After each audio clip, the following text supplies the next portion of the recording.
गाड़ी चलाओगे?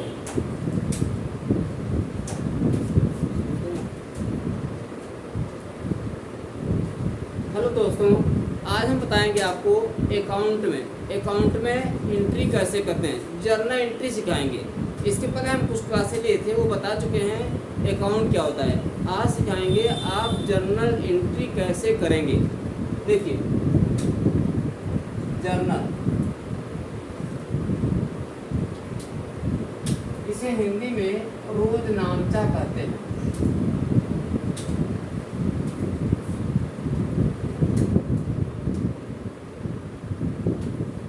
जर्नल को हिंदी में रोजनामचा कहते हैं। ये जर्नल होता क्या है? अकाउंटेंसी में बहुत प्रचलित है जर्नल।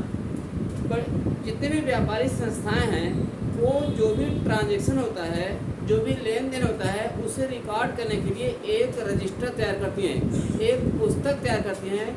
उस पुस्तक को क्या कहते हैं? जर्नल। आप कह सकते हैं जर्नल प्रारंभिक लेखे की एक पुस्तक है। भाई, जो भी ट्रांजैक्शन होता है उसको लिखने के लिए एक अलग रजिस्टर बनाया जाता है। सबसे पहले इसी बुक में एंट्री होती है। इस बुक को जर्नल कहते हैं। जर्नल के कुछ नियम होते हैं। देखिए, पहले जानिए जर्नल में कितने कॉलम होते हैं। जर्नल के कॉलम, जर्नल में कुल 5 खाने होते हैं। There are 5 columns in journal. देखिए, इस तरीके से 5 खाने बने होते हैं। जो जर्नल होता है, हिंदी में रोजनामचा कहते हैं। जर्नल में कुल 5 खाने बने होते हैं। पहला खाना क्या होता है? डेट। पहले खाने में डेट लिखते हैं, दूसरे में पर्टिकुलर्स,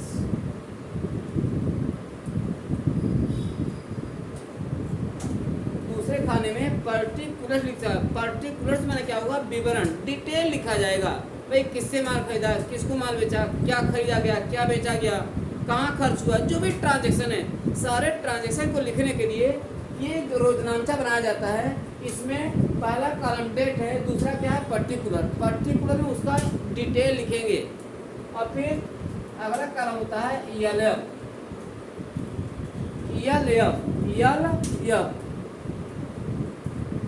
इसे कहते हैं लेजर फोलियो। ये लेजर फोलियो क्या होता है? सबसे पहले इस बुक में एंट्री करते हैं। इस एंट्री को फिर कहीं और रजिस्टर में ले जाते हैं। जो अलग रजिस्टर में, अलग बुक में जहाँ लिखते हैं, उस रजिस्टर में किस पेज पर लेखा किया गया है, वो पेज नंबर यहाँ लिखा जाता है एलएफ में। फिर यहाँ लिखेंगे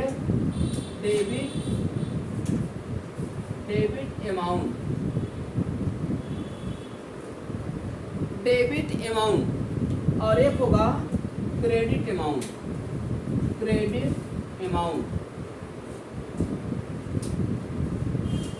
इस रजिस्टर को हम क्या करते हैं? जर्नल। इस बुक को हम क्या कहते हैं? जर्नल।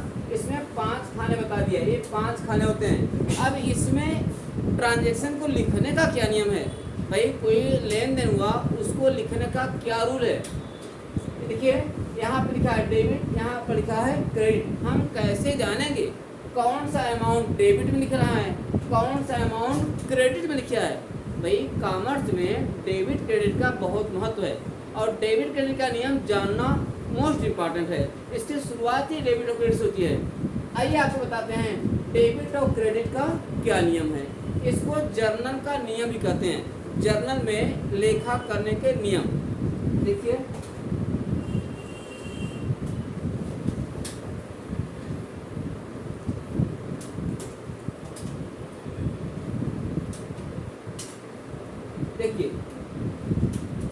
रूल्स ऑफ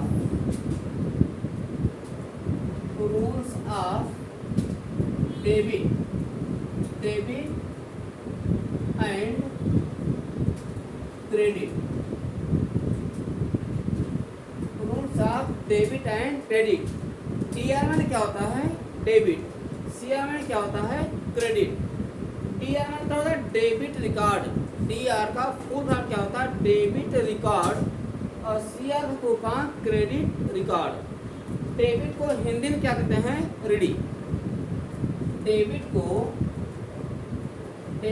हिंदी में क्या कहते हैं? रीडी। और क्रेडिट को हिंदी में क्या कहते हैं? धनी। धनी, या इसको जमा भी कहते हैं। क्या कहते हैं? जमा। आप समझ गए ना? डेबिट को हिंदी में क्या कहते हैं? ऋणी, और क्रेडिट को हिंदी में क्या कहते हैं? धनी। अब आइए देखिए, इस डेबिट और क्रेडिट का नियम क्या है।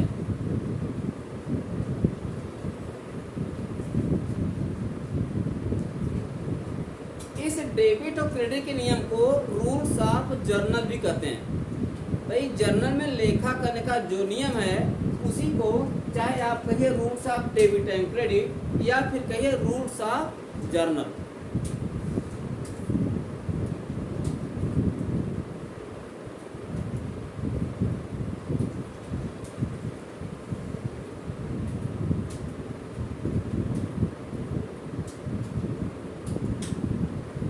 इसका दो नियम होता है, देखिए। पहला होता है गोल्डन रूल्स, गोल्डन रूल्स, जिसे ट्रेडिशनल अप्रोच भी कहते हैं। Traditional approach.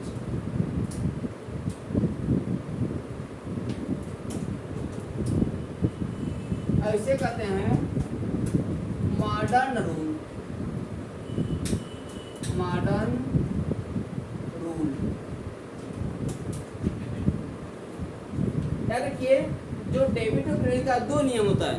पहला होता है गोल्डन रूल्स, जिसे हम ट्रेडिशनल रूल्स भी कहते हैं। दूसरा होता है मॉडर्न रूल। मॉडर्न रूल्स को हम अमेरिकन रूल्स भी कहते हैं। दोनों में क्या डिफरेंस है देखिए। ये गोल्डन रूल्स में जितने भी अकाउंट बनते हैं उनको 3 भागों में बांटा गया है। जब हमें अकाउंट की बात करें, आप बैंक का अकाउंट नहीं समझना। ये जो लेखा करने का, ट्रांजैक्शन को रिकॉर्ड करने का अकाउंट, वो अकाउंट अलग है। कुछ बच्चे कंफ्यूज हो जाते हैं, वो बैंक वाला अकाउंट समझ लेते हैं। भाई बैंक वाला अकाउंट नहीं, हम बता रहे हैं बिजनेस में जो कंपनियां हैं या जो बिजनेस संस्थाएं हैं, वो अपने ट्रांजैक्शन को रिकॉर्ड करने के लिए अकाउंट को 3 भागों में बांटती हैं। पहला क्या होता है देखिए, पहला होता है पर्सनल अकाउंट, पर्सनल अकाउंट। सबसे पहले आता है व्यक्तिगत खाता, पर्सनल अकाउंट। ये पर्सनल अकाउंट क्या होता है? देखिए, बिजनेस संस्थाओं में कुछ व्यक्तियों के नाम से खाते खोले जाते हैं। भाई आप कोई बिजनेस चला रहे हैं, आपका जो ट्रांजैक्शन होगा किसी व्यक्ति से होगा, अब तो व्यक्तियों के नाम से जो खाते खोले जाते हैं उसको क्या कहते हैं? Personal account. जैसे आपने राम से माल खरीदा, मोहन को माल बेचा, किसी कंपनी से माल खरीदा, किसी कंपनी को माल बेचा, तो जो व्यक्ति आ रहे हैं, जो संस्था आ रही हैं, इन व्यक्तियों और संस्थाओं को कौन सा खाता कहेंगे? Personal account. आप समझिए ना? ये पर्सन अकाउंट में 3 पार्ट होते हैं। पर्सन को 3 भागों में बांटा गया है। पहला क्या होता है पर्सन में? एक नेचुरल पर्सन होता है, नेचुरल पर्सन, नेचुरल पर्सन। भाई पर्सन को भी 3 पार्ट में बांटा गया है। पहला तो नेचुरल पर्सन होता है, जिसे प्रकृति ने बनाया है, स्त्री पुरुष मनुष्य हो गया, वो नेचुरल पर्सन है। और दूसरा होता है आर्टिफिशियल, आर्टिफिशियल, आर्टिफिशियल पर्सन। ये क्या हो गया? जितनी संस्थाएं हो गई उनको भी कॉमर्स में अकाउंट में व्यक्ति मान के एंट्री किया जाता है। जैसे मान लीजिए बैंक हो गई, कोई कंपनी हो गई, कोई स्कूल हुआ, कोई हॉस्पिटल हुआ, जितनी भी संस्थाएं हैं सारी संस्थाओं को क्या कहते हैं? Artificial person. और एक और होता है रिप्रेजेंटेटिव, रिप्रेजेंटेटिव।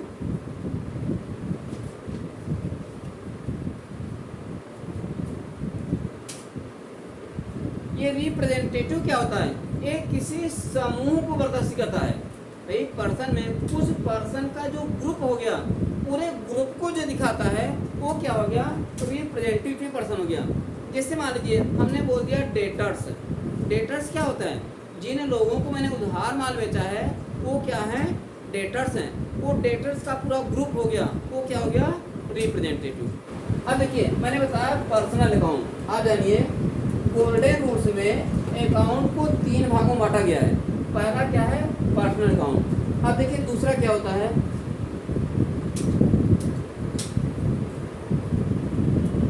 दूसरा है रियल अकाउंट। रियल अकाउंट इसे हिंदी में वास्तविक खाता भी कहते हैं। रियल अकाउंट में क्या आता है? संपत्तियां आ जाती है। कोई बिजनेस कर रहे हैं, पहले बताया पर्सन के बारे में। दूसरा है क्या? कोई संपत्ति जुटाई जाएगी, कोई संपत्ति आ रही है तो कोई संपत्ति जा रही है। ये बिजनेस में क्या होता है? आप कोई संपत्तियां जुटाएंगे तभी तो बिजनेस शुरू होता है। ये जो संपत्ति आती है, संपत्तियों को क्या कहते हैं? Real account.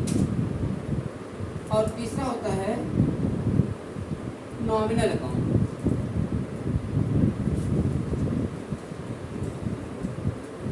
नॉमिनल अकाउंट क्या होता है?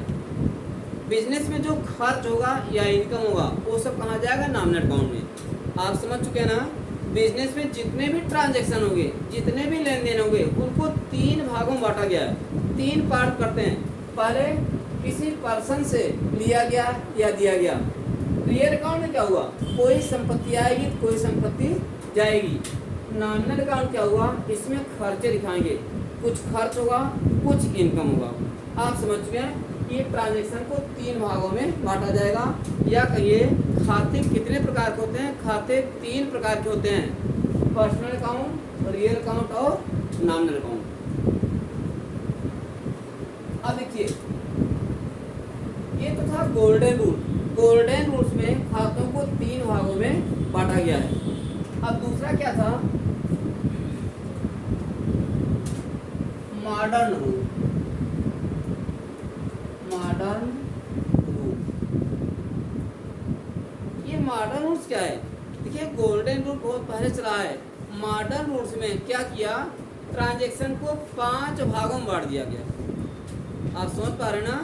गोल्डन रूल्स में जितने भी ट्रांजैक्शन हुए उनको 3 पार्ट किया गया था, 3 किया गया था। लेकिन जब मॉडर्न रूल्स आया इसमें सारे ट्रांजैक्शन को 5 भाग कर दिया गया। पहला देखिए, पहला होता है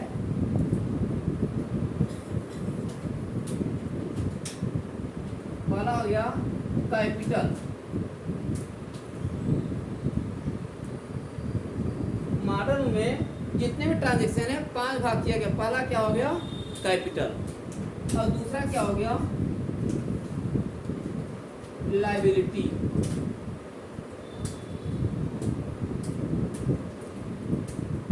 कैपिटल मीन्स क्या हो गया?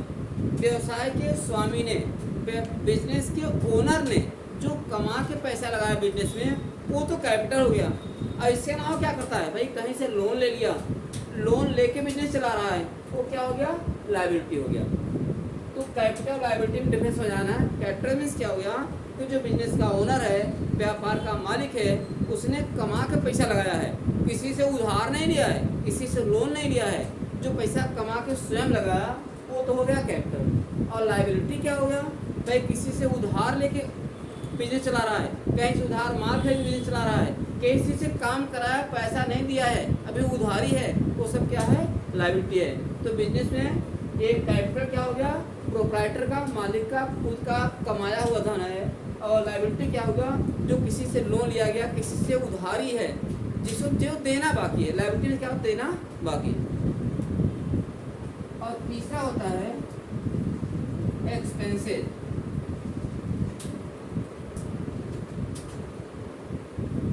फिर बता दें आपको कि मॉडर्न रूल्स में जितने भी ट्रांजैक्शन है उसको 5 भागों में बांटा गया है। पहला क्या था? कैपिटल। दूसरा क्या था? लायबिलिटी। तीसरा क्या हुआ? एक्सपेंसेस। अब बिजनेस चल गई, बिजनेस चलेगी, कुछ खर्चे होंगे, स्वाभाविक है। ये इन खर्चों को अलग रखा गया है एक्सपेंसिव वाले कॉलम में। तीसरा, चौथा देखिए असेट्स। चौथा क्या हो गया? असेट। भाई बिजनेस चलाएंगे तो जो कैपिटल लगाएंगे, जो लायबिलिटी होगी, ये जो कैपिटल लायबिलिटी का जो पैसा होगा वो कहाँ खर्च होगा? वो उससे एक्सपेंसिव हो जाएगा। अब कुछ तो असेट खरीदी जाएगी, कोई संपत्ति लाई जाएगी, कोई मशीन खरीदेंगे, कोई बिल्डिंग लेंगे, कोई ज़मीन लेंगे, तमाम संपत्तियां जुटा करके तब बिजनेस करेंगे। तो एक बना दिया गया असेट। 4 हो गए। 5वां देखिए,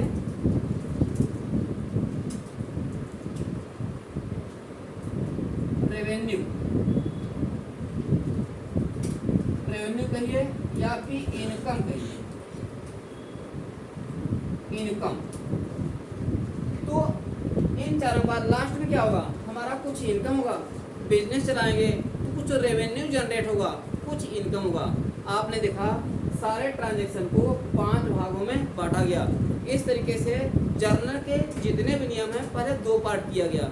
एक तो गोल्डन रूल था और दूसरा क्या था, मॉडर्न रूल था। मॉडर्न रूल्स में ट्रांजैक्शन को 5 भागों में बांटा गया और गोल्डन रूल्स में सारे ट्रांजैक्शन को कितने भागों, 3 भागों में बांटा गया था। अब आइए इनका हम जानते हैं डेबिट और क्रेडिट का क्या नियम है।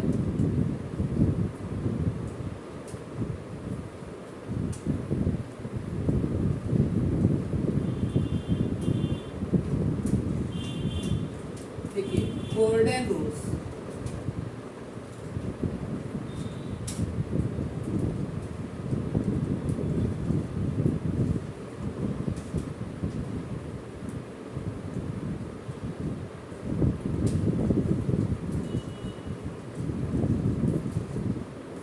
Rules of journal.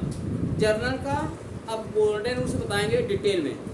देखिए गोल्डन रूल्स में क्या किया गया था, सारे अकाउंट को पहले 3 पार्ट किया गया था। जितने भी अकाउंट है उनको 3 भागों में बांटा गया था। पहला क्या था, पर्सनल अकाउंट, पर्सनल अकाउंट। दूसरा क्या था, रियल अकाउंट, रियल अकाउंट। और तीसरा क्या था, नॉमिनल अकाउंट, नॉमिनल अकाउंट। ये ए लिख करके ऐसे कैसे सी लिख देते हैं, इसे अकाउंट पढ़ते हैं, ठीक है। तो गोल्डन रूल्स में सारे ट्रांजेक्शन पर 3 पार्ट किया गया, पर्सनल अकाउंट, रियल अकाउंट और नॉमिनल अकाउंट। भाई बिजनेस में अगर सोचा जाए तो ये 3 होते हैं। किसी पर्सन के साथ, किसी व्यक्ति के साथ लेन देन करेंगे, उनके लिए एक अलग अकाउंट बनाया गया जिसे बनाया पर्सनल अकाउंट। रियल अकाउंट में संपत्तियों का एंट्री करेंगे, कोई संपत्ति आएगी, कोई संपत्ति जाएगी। तीसरा क्या हुआ, खर्च। इनकी पहचान क्या होती है, पर्सनल अकाउंट में नेम दिया रहता है, नेम ऑफ पर्सन और एटीट्यूड।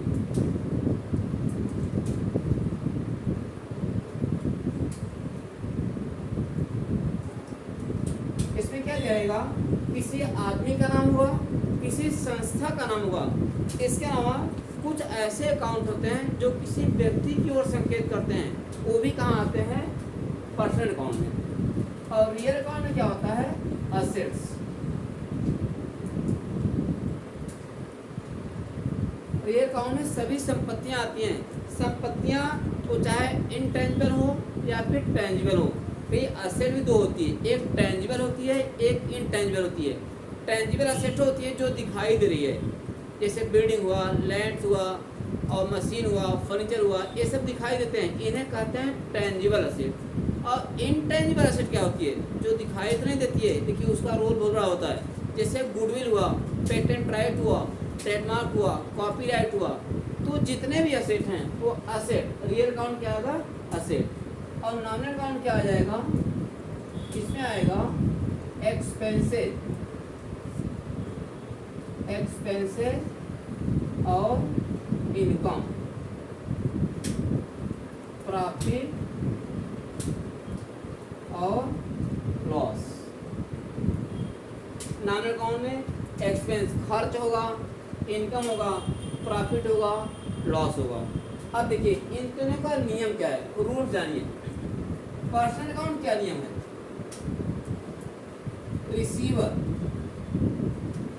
रिसीवर डेबिट होता है और गिवर कि वह क्रेडिट होता है। देखिए इसे हम हिंदी में बताएंगे और अंग्रेजी में भी बता देंगे। देखिए रिसीवर मीन्स क्या होता है, पाने वाला। बिजनेस में जो व्यक्ति पा रहा हो उसको आप डेबिट कीजिए और जो व्यक्ति दे रहा हो उसे क्या करेंगे, क्रेडिट।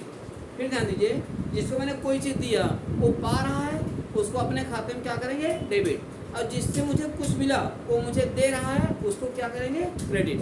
पाने वाला डेबिट, देने वाला क्रेडिट।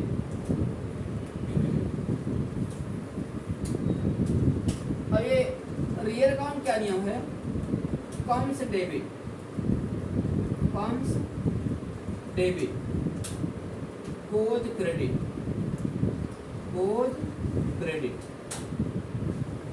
माने असेट में क्या होगा भाई, कोई असेट आएगी, जो असेट्स आ रही है उसके नाम क्या है, हम क्या लिखेंगे, डेबिट। जो असेट जा रही है उसके नाम क्या है, क्या लिखेंगे, क्रेडिट। आने वाला डेबिट, जाने वाला क्रेडिट। और फिर लास्ट में देखिए नॉमिनल अकाउंट। नॉमिनल अकाउंट में देखिए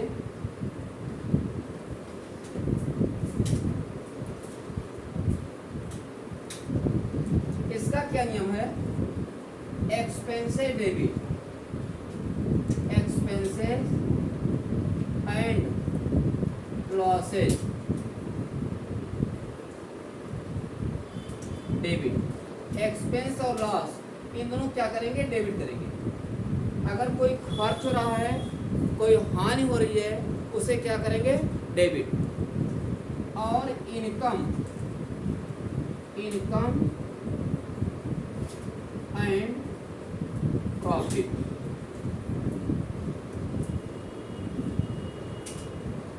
इसको क्या करेंगे, क्रेडिट। अगर एक्सपेंस हुआ तो डेबिट करेंगे, इनकम हुआ तो क्रेडिट करेंगे। ये था आपका गोल्डन रूल्स। इसको एक इलस्ट्रेशन, एक एग्जाम्पल से समझाते हैं। देखिए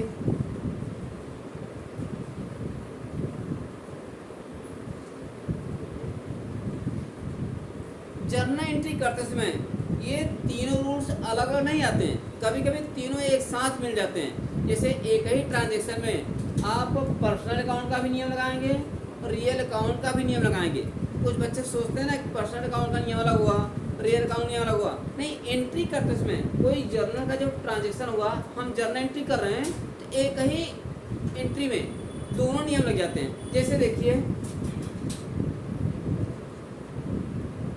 राम को माल बेचा, राम को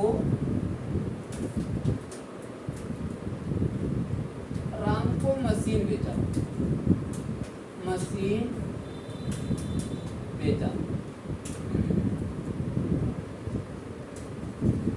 अब यहाँ देखिए, अब ये राम को मशीन बेचा। अब यहाँ देखिए एक ही नहीं, दो ने, एक तो राम आ गया, राम कौन सा अकाउंट है, पर्सनल अकाउंट है। एक मशीन आ गई, मशीन कौन सा अकाउंट है, पर्सनल अकाउंट है। भाई गोल्डन रूल में 3 भाग किया था, आपको याद है ना।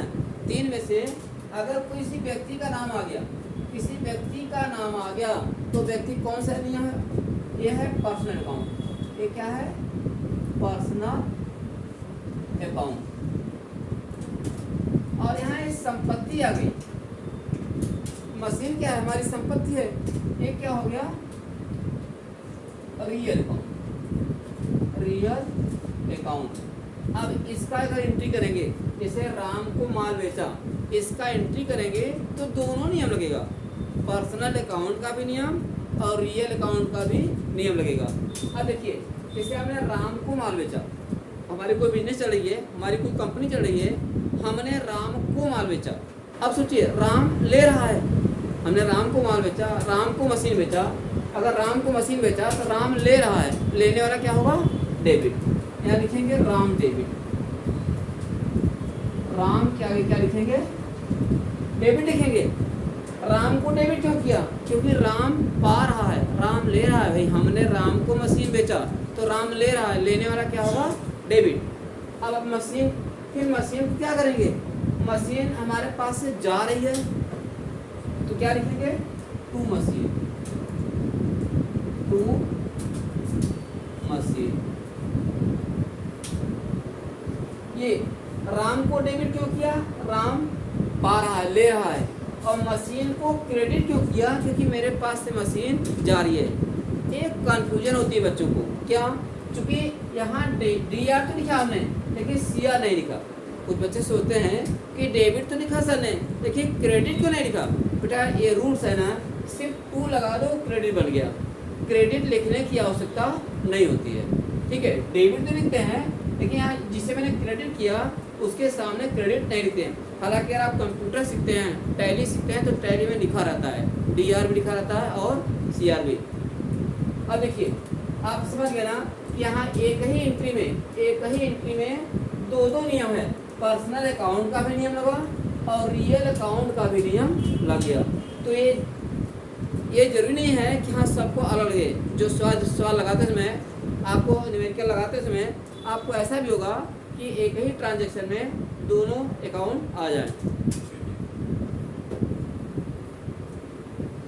आइए एक नियम और देखते हैं, जैसे वेतन दिया, वेतन चुकाया,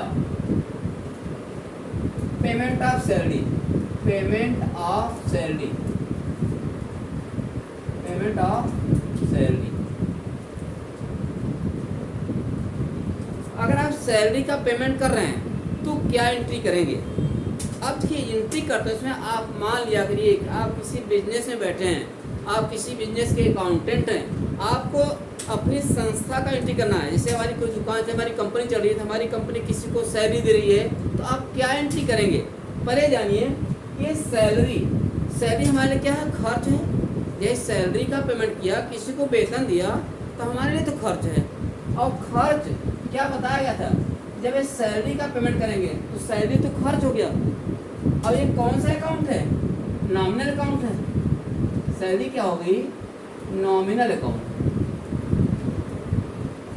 भाई गोल्डन रूल्स में 3 अकाउंट बताया ना, पर्सनल अकाउंट, रियल अकाउंट और नॉमिनल अकाउंट। ये सैलरी कौन सा अकाउंट है, नॉमिनल अकाउंट है, क्योंकि ये खर्च है। नॉमिनल अकाउंट क्या आते हैं, खर्च आता है, इनकम आता है, प्रॉफिट होता है, लॉस होता है। यहाँ ये नॉमिनल अकाउंट है। नॉमिनल अकाउंट क्या नियम था, खर्च होगा तो डेबिट होगा, खर्च होगा तो डेबिट होगा। यहाँ हम सैलरी को डेबिट करेंगे।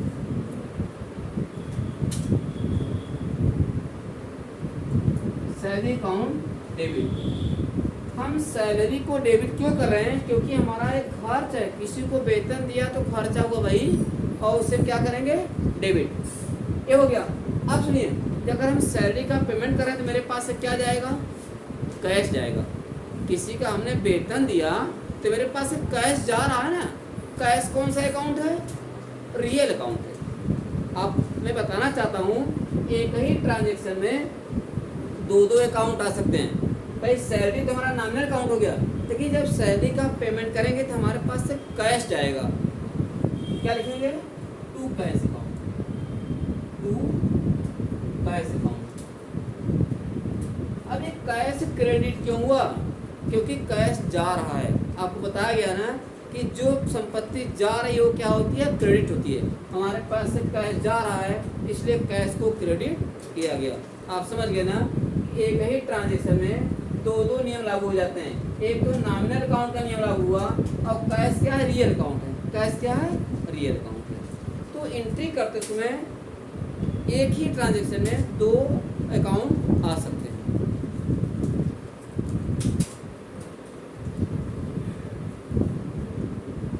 कुछ विशेष नियम होते हैं एंट्री में, जर्नल के कुछ स्पेशल रूल्स भी होते हैं। देखिए एक नोट लिखिए, नोट्स में अगर क्वेश्चन में बोला हो कि माल खरीदा, goods purchase, purchase of goods, purchase of goods,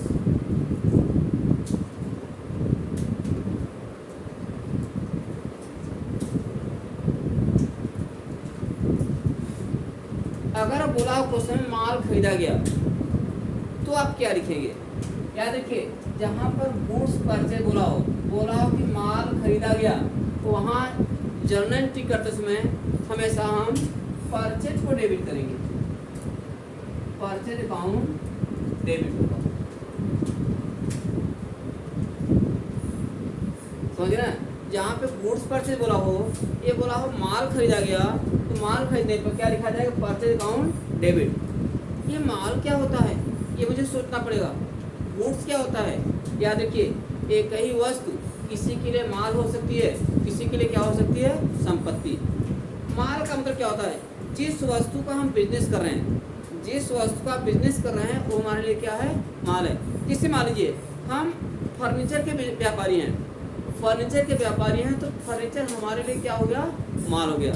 लेकिन जिसने फर्नीचर खरीदा अपना यूज करने के लिए, उसके लिए क्या हुआ, संपत्ति हो गई। तो कहने का मतलब जिस वस्तु का हम बिजनेस कर रहे हैं वो हमारे लिए क्या है, माल है। जैसे आप मान लीजिए हम किसी गाड़ी की बात करें, कोई गाड़ी खरीदना बेचना मेरा काम है, तो वो गाड़ी हमारे लिए क्या हुआ, माल हो गया। आप समझ गए ना। और जब क्वेश्चन, हालांकि क्वेश्चन में स्पष्ट रूप से बोला रहेगा कि माल खरीदा या माल बेचा, तो जहाँ माल खरीदा गया हो वहाँ जर्नल एंट्री करते समय क्या लिखेंगे, परचेज अकाउंट डेबिट। आइए एक एग्जाम्पल देके समझाते हैं। जैसे क्वेश्चन बोल दिया गुड्स परचेज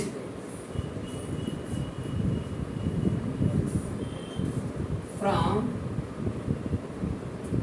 मोहन। क्वेश्चन बोल दिया goods purchase from Mohan, Mohan से माल खरीदा। अब बोल दिया क्या, मोहन से माल खरीदा, इसकी एंट्री आप क्या करेंगे, क्या लिखेंगे, क्या लिखेंगे, परचेज अकाउंट डेबिट। इसका क्या एंट्री होगा, परचेज अकाउंट डेबिट। ये परचेज क्यों लिखा गया, क्योंकि हमारा खर्च है भाई। जब माल खरीदेंगे तो हमारा खर्च होगा ना, और आपको बताया गया खर्च क्या होता है, डेबिट होता है, इसलिए परचेज को डेबिट किया गया।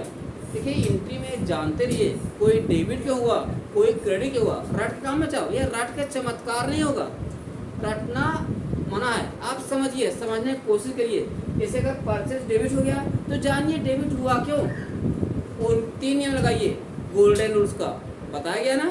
खर्च क्या होता है, डेबिट होता है, इनकम क्या होता है, क्रेडिट होता है। तो ये परचेज डेबिट क्यों हुआ, क्योंकि परचेज हमारा क्या है, खर्च है। अगर परचेज किया, किससे खरीदा, मोहन से। किससे माल खरीदा हमने, मोहन से। अब हमने जब मोहन से माल खरीदा तो मोहन दे रहा है। अभी मैंने बताया कि देने वाला क्या होता है, क्रेडिट, लेने वाला डेबिट, देने वाला क्रेडिट। यहाँ हमने मोहन से माल खरीदा तो मोहन दे रहा है, देने वाला क्या होगा, credit. To Mohan, to Mohan. क्या देखिए यहाँ कुछ लोग कंफ्यूज जाते हैं, कुछ लोग यहाँ पर टू कैश लिख देते हैं। वो क्या सोचते हैं कि मोहन से मैंने माल खरीदा तो कैश दे दिया। नहीं भाई, अगर नाम लिखा गया है हम मान लेते हैं कि हमने उधार खरीदा है। अगर यहाँ मोहन का नाम लिख दिया गया तो हमने ये मान लिया कि हमने उधार माल खरीदा है, यहाँ कैश मत लिखो। अगर नाम दिया है तो उसका नाम लिखा जाए। हाँ, अगर नाम न दिया होता, केवल लिखा होता गुड्स परचेज, केवल क्वेश्चन लिख दे कि माल खरीदा और किसी का नाम न बताए, तब हम मान लेते हैं कि नकद माल खरीदा गया है। देखिए अगर नाम बता दिया है तो क्या मानेंगे, उधार खरीदा गया है।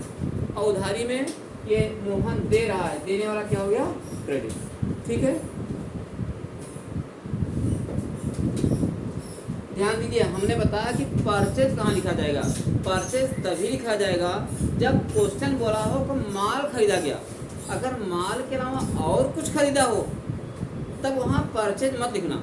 जैसे मान लीजिए मशीन खरीदा हो तो वहाँ मशीन अकाउंट डेबिट होगा, स्टेशनरी खरीदा हो तो स्टेशनरी अकाउंट डेबिट होगा, बिल्डिंग खरीदा हो बिल्डिंग अकाउंट डेबिट होगा। फिर परचेज कहाँ आएगा, जहाँ क्वेश्चन बोल दे कि माल खरीदा, वहाँ क्या लिखेंगे, परचेज लिखेंगे। ठीक है, आइए आगे देखिए दूसरा नोट नंबर 2। माल बेचने पर, माल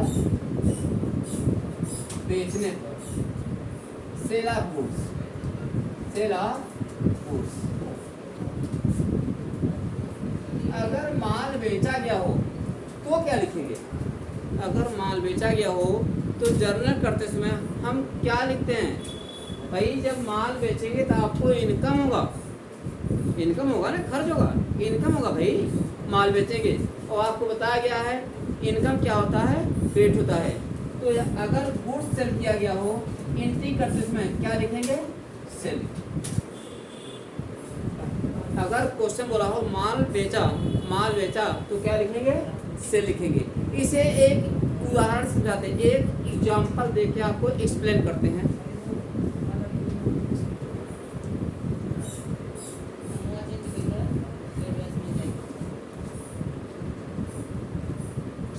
राम को माल बेचा,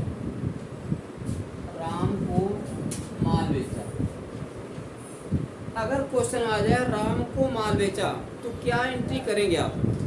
पहले ध्यान दीजिए कि राम नाम आ गया, ये कौन सा अकाउंट है, पर्सनल अकाउंट है भाई। अभी आपको बताया ना, अगर किसी व्यक्ति का नाम हो, कोई संस्था हो, तो कौन सा अकाउंट होता है, पर्सनल अकाउंट होता है। तो राम कौन सा अकाउंट है, पर्सनल अकाउंट है। और ये जो मैंने बेचा है, सेल किया है, जो मैंने सेल किया, सेल मेरा क्या है, इनकम है। ये कौन सा अकाउंट है, नॉमिनल अकाउंट है। अगर नाम आ गया तो ये कौन सा अकाउंट है, पर्सनल अकाउंट। आप सोचिए राम ले रहा है कि दे रहा है। फिर सुनिए, जैसे हमने राम को माल बेचा तो राम ले रहा है भाई ना, और लेने वाला क्या होगा, डेबिट। यहाँ क्या एंट्री होगी, राम डेबिट, राम डेबिट। ये राम को डेबिट क्यों किया, समझते जाइए, रटिए मत, रटने से चमत्कार नहीं होगा और कुछ हो जाएगा। देखिए ये राम को डेबिट क्यों किया, क्योंकि राम ले रहा है भाई, हमने राम को माल बेचा, राम ले रहा है, लेने वाला क्या हो गया, डेबिट। यहाँ भी ध्यान दीजिए, ये नकद नहीं बेचा है, उधार बेचा है। कैसे मालूम, नाम दे दिया। अगर एंट्री में नाम लिखा है तो इसका मतलब मैंने उधार माल बेचा है। किसको माल बेचा है, राम को। राम ले रहा है, लेने वाला क्या होगा, डेबिट, और बेचा क्या हो जाएगा, सेल।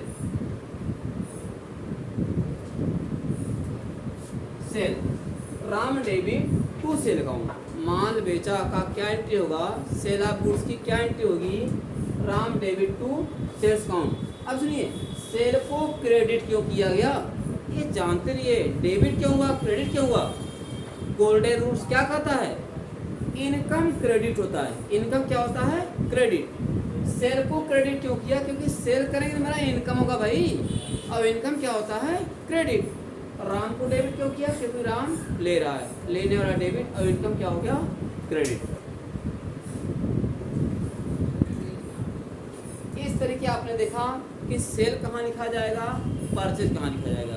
ध्यान दीजिए, परचेज और सेल हर जगह नहीं लिखा जाएगा जहाँ माल की बात आए, माल खरीदा और माल बेचा।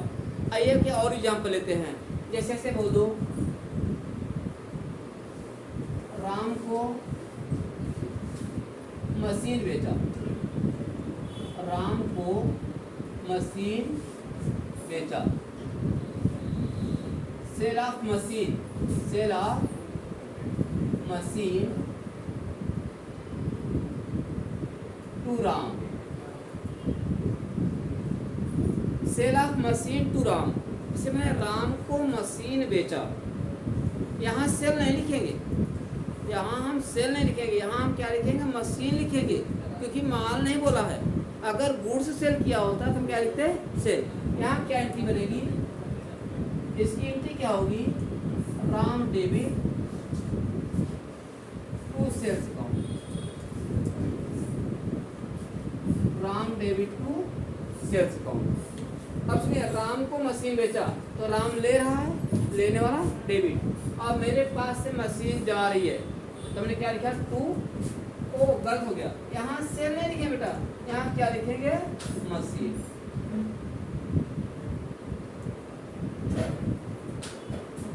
तो आपने क्या देखा, सेल कहाँ लिखा जाएगा, परचेज कहाँ लिखा जाएगा। सेल और परचेज सिर्फ गुड्स के लिए आएगा। तो यहाँ पर जब मशीन बेचा तो मैंने क्या लिखा, टू मशीन लिख दिया, टू सेल नहीं लिखा। ठीक है, ये बताया हमने आपको, गोल्डन रूल बताया।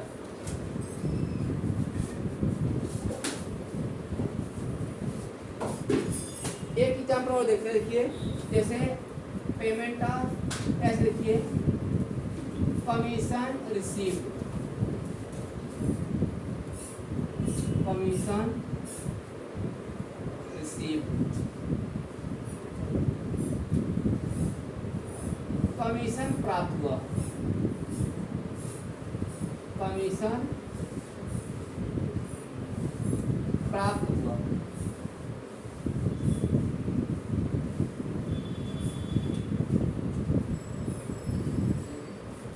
इसका क्या एंट्री होगा?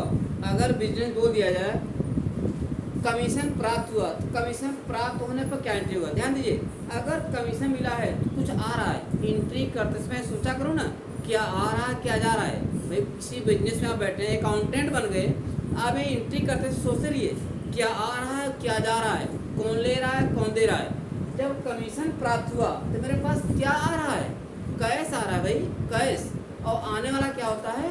Debit, cash account debit, cash account debit. एक कैश को डेबिट क्यों किया? क्योंकि कैश आ रहा है और आने वाली संपत्ति क्या होती है? डेबिट होती है।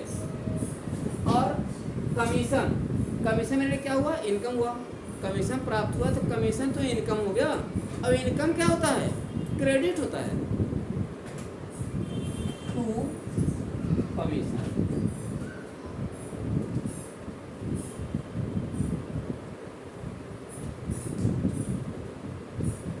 तो आप फिर जानिए कैश को डेबिट क्यों हुआ, कमीशन क्रेडिट क्यों हुआ?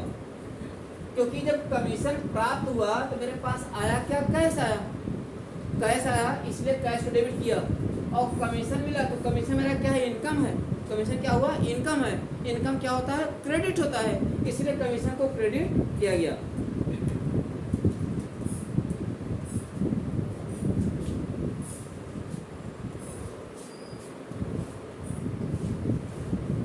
ये बताया हमने गोल्डन रूल्स, जर्नल के गोल्डन रूल्स बताए आपको। अभी आपका बाकी है ट्रेडिशनल रूल्स।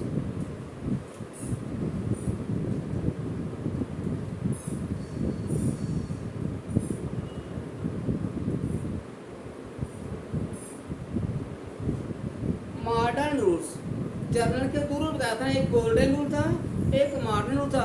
गोल्डन रूल्स में सारे ट्रांजैक्शन को 3 पार्ट किया गया था, पर्सनल अकाउंट, रियल अकाउंट और नॉमिनल अकाउंट। अब देखिए ये मॉडर्न रूल्स क्या कहता है? मॉडर्न रूल्स में जितने भी ट्रांजैक्शन हैं उन सबको 5 भागों में बांटा गया है। फिर बता दें आपको, गोल्डन रूल्स में सारे ट्रांजैक्शन को 3 भाग किया गया था, पर्सनल अकाउंट, रियल अकाउंट और नॉमिनल अकाउंट। लेकिन जो ये मॉडर्न रूल्स आया है इसमें सारे ट्रांजैक्शन को 5 भागों में बांट दिया गया है, 5 पार्ट में। पहला क्या होता है? कैपिटल,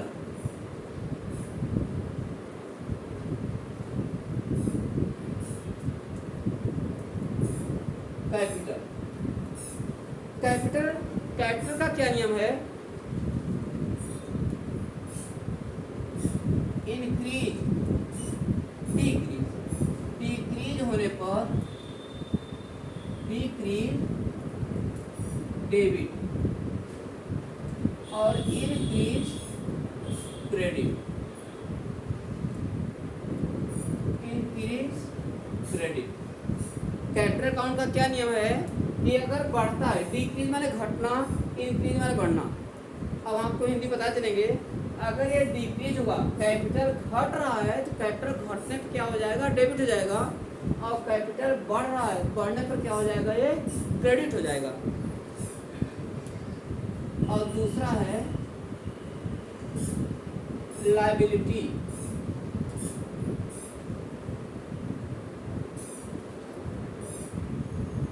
देखिए मैंने बताया था कैपिटल में क्या बताया था? पूंजी। कैपिटल में क्या होता है? पूंजी। और लायबिलिटी में क्या होता है? कर्ज। भाई किसी से उधार मार खरीद दिया, अभी पैसा नहीं दिया है, वो मेरा लायबिलिटी है, माने देना बाकी है। जो देना बाकी होता है उसे क्या कहते हैं? लायबिलिटी होते हैं। जैसे किसी से कोई हमारे यहाँ नौकरी कर रहा है, उसका सैलरी मैंने दिया, वो सैलरी देना बाकी है।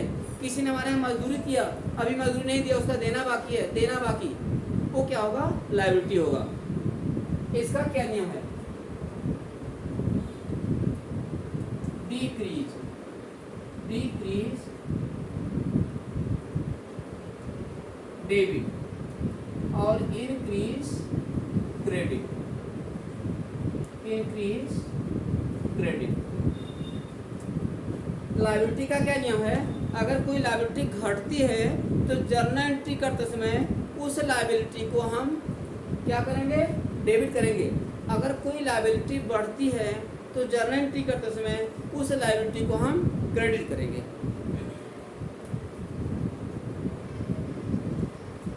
तीसरा है एक्सपेंसेस। एक्सपेंसेस इसका क्या नियम है, इंक्रीज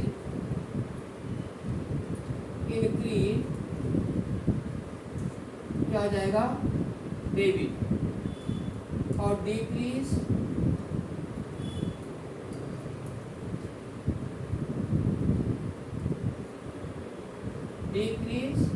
क्रेडिट। अगर कोई एक्सपेंस है, एक्सपेंस माने क्या होता है, खर्च, कोई खर्चा बढ़ रहा है तो उसे डेबिट करेंगे, और कोई खर्चा घट रहा है तो क्या होगा, क्रेडिट।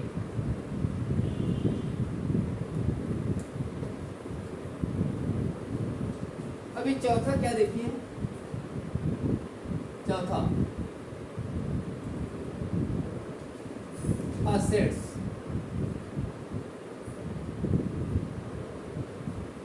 असेट्स का क्या नियम है, असेट्स माने संपत्ति, असेट्स माने क्या होता है, संपत्ति। संपत्तियां बढ़ने पर डेबिट होती हैं।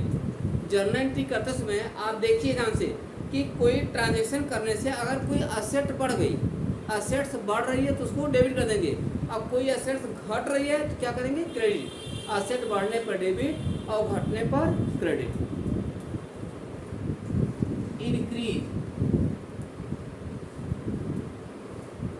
इंक्रीज डेबिट और डिक्रीज क्रेडिट,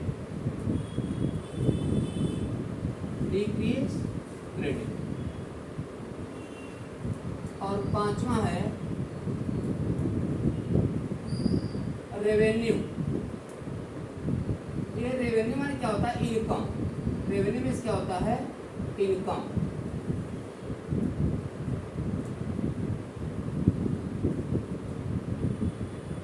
इनकम, आय का क्या नियम होता है, अगर कोई आय घट रही है तो डेबिट जाती है, इनकम घट रही है तो डेबिट, इनकम बढ़ रही है तो क्रेडिट।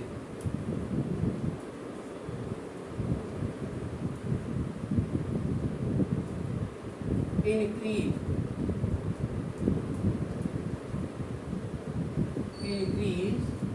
डेबिट, डिक्रीज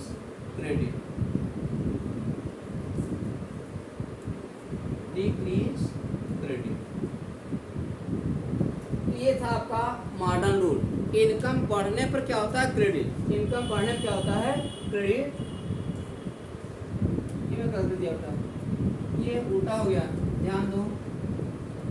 ये डिक्रीज, अगर डिक्रीज हो रहा है, डिक्रीज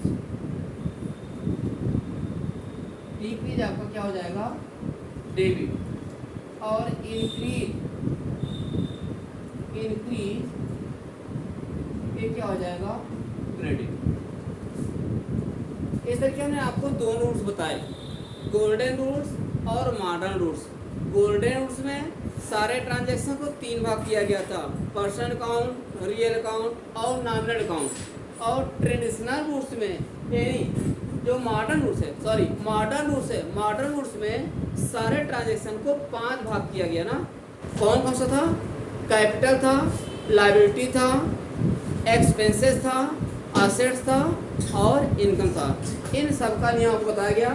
आप न्यूमेरिकल लगाते समय या जर्नल एंट्री करते समय दोनों में से कोई भी नियम लगा सकते हैं, चाहे वो गोल्डन रूल्स लगाइए चाहे मॉडर्न रूल्स लगाइए, जो भी आपको ईजी लगे। दोनों रूल्स में कोई भी रूल लगा सकते हैं और किसी भी रूल्स के अनुसार आप जर्नल एंट्री कर सकते हैं। फिर इसके बाद जो क्लास लेंगे उसमें हम आपको बताएंगे, इसका इलस्ट्रेशन देकर, एग्जाम्पल देकर डिटेल से बताएंगे। तब तक के लिए जय हिंद, जय भारत।